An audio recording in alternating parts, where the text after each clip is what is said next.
into our recap of the weekend. The UFC in the fight night this last week out there at the Apex, the main event ended with an injury.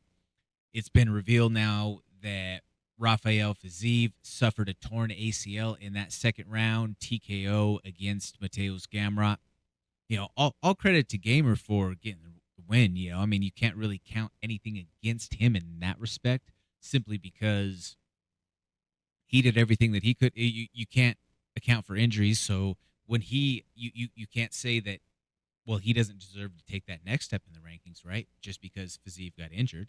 If that next fight is open and there's someone who's a willing taker for him to take that next step, and that's what the matchmakers want, I don't see why that can't happen.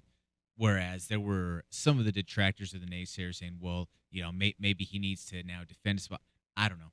I mean, it was a 6 versus 7 matchup. I think that it was evenly contested, and we were on pace to see probably a fight that went into those main event and championship type of rounds.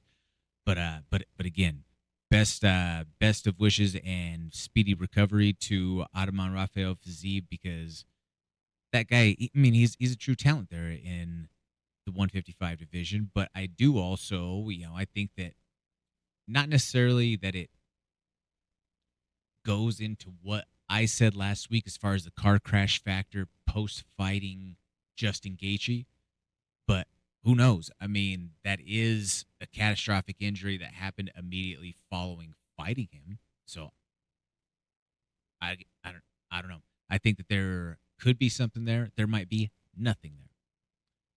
In the co-main event, and we're going to talk a little bit more about this bout later on in the program.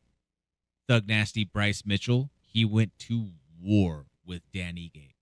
I mean, that fight, the damage that Bryce was able to survive and still come out on the other end of it with his hand raised, I mean, it impressed me on that side. But I think that there's a lot more that went into it as far as Bryce's antics. And again, like I say, we're going to talk more about that co-main event and Bryce later on in the program. Marina Rodriguez picked up a big TKO over our friend Michelle Waterson Gomez. Now, unfortunately, Michelle took some considerable damage in the fight, but she was able to survive the onslaught in that first round. And for all you momos out there that are saying that she should have, her corner should have stopped the fight, that the towels should have been thrown because of the damage and because of the cuts, how about you have a nice warm glass and shut the hell up? Corners shouldn't stop the fights in that case. That's what the ref is paid to do.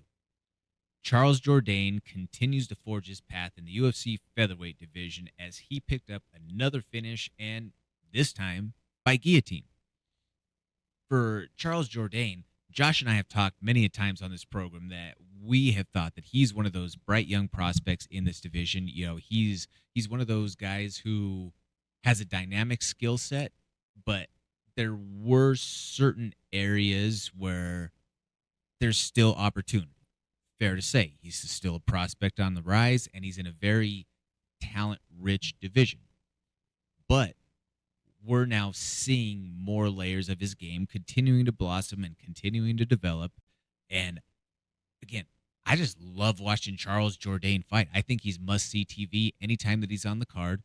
I want to make sure that I'm able to see the action that he is letting unfold there in the octagon. The OG Dirty Bird Tim Means keeps on racking up those wins. He picks up Fight of the Night honors against Andre Fialho, where he won via TKO. Started with the knee, ended with the punches. I love the Dirty Bird. I mean, he's one of those guys who is never going to have the most notoriety, the biggest headlines, anything of that sort. He's a fairly quiet individual, but he brings a big game. He works hard. He's a grinder. He has a diverse skill set. And furthermore, he's just a good dude. He has a stable of young talent down there in Albuquerque at Fit NHB. He's cornered some guys on our cards up here at Colorado Combat Club. And he's always been nothing but just a consummate professional anytime that we've interacted. So I always root for Tim Means to do well. And we also want to say congratulations to the motor, Muhammad Usman, who picked up his second straight UFC win with a victory over Jake Collier. Winning in the UFC is hard, period. I don't care what anybody says. If you know, you know. So for him to go out there and get two back-to-back wins, congratulations. That's huge for him to be able to continue to grow his skill set. Again, if we're talking about, just like we said with Charles Jourdain, a prospect, there's going to be areas of their skill set that need to still be refined and developed. And with Motor getting a late start into MMA following his football career, yeah, he's just trying to make up for lost time at this point. And he's shown, though, that he's able to do what it takes to grind out and win fights in the UFC. That's huge. Keep on winning fights, keep on getting paid. Nothing else needs to be said as far as that goes. Bare Knuckle Fighting Championship was here in town over the weekend. Our friend of the show, Chris Camozzi, lost a tight split decision to Lorenzo Hunt in that main event title fight. But Chris is going to be back. That was obviously one of the judges in a split decision affair see the contest going in favor of him. So I think that speaks to where his status is as far as the ranks within BKFC, and hopefully in prize fighting, Chris continues to get those opportunities that net high worth paydays for him to go out there and put himself on the line.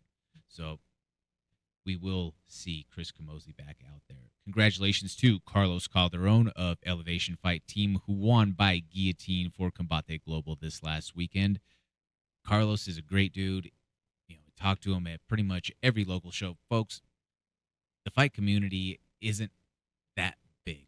It's a lot of all of us, the same people at the same shows, regardless of the promotion. It's a lot. It's a pretty tight-knit community overall in terms of the inner workings, teams, coaches, corners, so on and so forth, fighters that are throughout these local and regional scenes. And Carlos is always a great dude to be able to chat with and talk to out there. He's fought for us a couple of times on Colorado Combat Club. I believe I called one of his fights for Fury back in the day. So, again, congratulations to Carlos Calderon for picking up that big finish victory.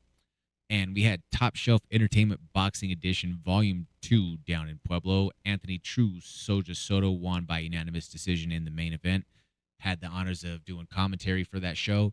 Hey, it was a fun little boxing card to get after it down there in the Steel City. Got to go visit the folks. They had the Chilean Frijole Festival and all that stuff going on down in Pueblo. So it was a pretty cool atmosphere for a boxing card. There was a live mariachi band that was going on.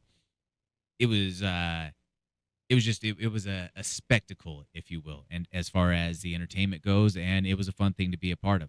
Stick around after the break, folks. We're going to be covering this week's PFL Europe card, talk a little bit about the One Championship Fight Night, run down some more weekend events, and I'll slug it out to go 3 rounds. This is Jordan Kurtz. You can give me a follow along online at Comments from the Peanut Gallery.